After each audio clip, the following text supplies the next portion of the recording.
5 of section 3, the testimony, the oaths, the pledged word.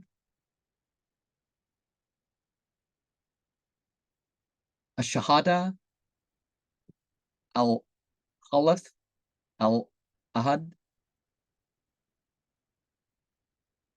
Ya ayyuhalladhina amanu kunu qawamina bil qist shuhada lillahi walau ala anfusikum awil walidaini wal aqrabina in yakun ghaniyan aw faqiran fallahu awla bihima fala tatabi'u hawa an ta'adilu wa in tal'u al tu'aridu fa inna allaha kana bima ta'amaluna khabir. Wala tajalulaha urdatan liyahmanikum antabaru watataku watuslehu baina nase wallahu samiyun alim la yuwakidhukumullahu bilagwe fil imanikum walakin yuwakidhukum bima kasabat qulubukum wallahu ghafurun halim. Surah 4, ayat 135. O ye believers, be ye steadfast in justice when you take God as a witness, even if you must bear witness against yourselves, your father, your mother, or your kindred, whether the person concerned be rich or poor. God is more able to judge his needs, lest you deceive yourself.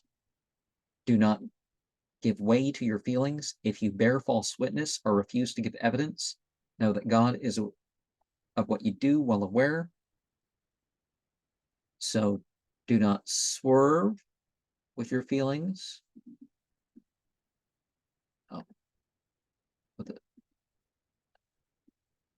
So unless you deceive yourself, do not swerve.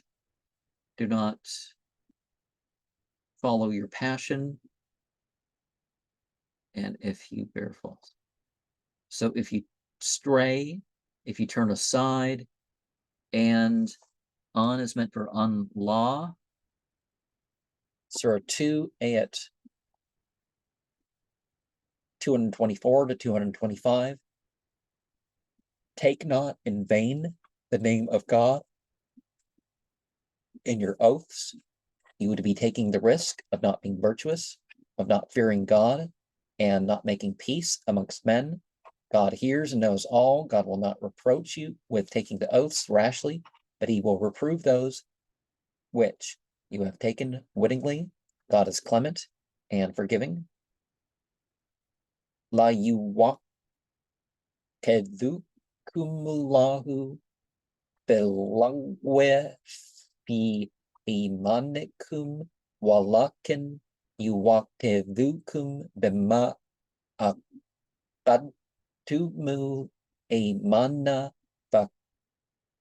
fakadfa ratuhu it'amu ashrate masakina min awsate ma tut'imuna ahlikum aw kiswatuhum aw tahriru raqabatin faman lam yajid fasiyamu thalathatil ayamin dhalika kafaratu imanikum idha halaftum wal wahfazu imanakum kadhalika yubayyinullahu lakum ayatihi la'alakum tashkurun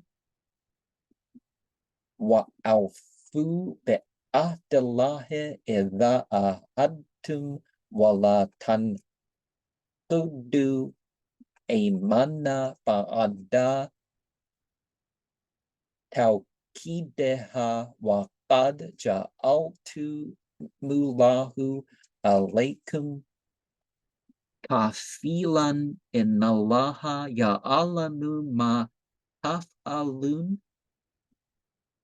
Surah 5, Ayat 89.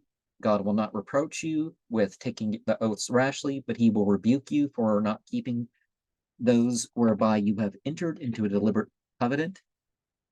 The expiation thereof is to feed 10 poor men, people, with the average food you feed your families on, are to clothe them, are to free a slave. He who has not the means shall fast 3 days. Such is the expiation of your oaths, when you have taken and violated them. Keep your oaths. Thus does God explain to you his commandments, so that you may be grateful. So he won't reproach you for what you have covenanted with the oath, and will not find it in its signs. Oh, he won't find the means. God will explain the signs. So that can be verses, or that can be other signs, right? Surah 16, Ayat 91. Fulfill the covenants you have entered into in the name of God, and break not the oaths after asseverating them, and making God your surety. God knows what you do. Wala tataqaddu aymanakum raqalan bainakum fatazilla qadamun ba'ada thubuteha watadhuqu su'a bima sadartum man sabilallahi walakum adhabun azim wala tashtaru bi ahdillahi thamanan qalilan innama indallahi wa khairun lakum in kuntum ta'alamun. Innal ladhina yubayyi'unaka innama yubayyi'una Allaha yadullahi fawqa aydihim faman nakathan fa innama yankuthu nafsihi wa man awfa bima ahadda alayhi Allah fasanutihi ajran azima. Surah 16, Ayat 94, 95. Make not use of your oaths wittingly amongst yourselves as a means of deceit. Your foot would slip after being steady. You would taste of evil for having turned aside from the path of God and suffered dire punishment. Call not God to witness.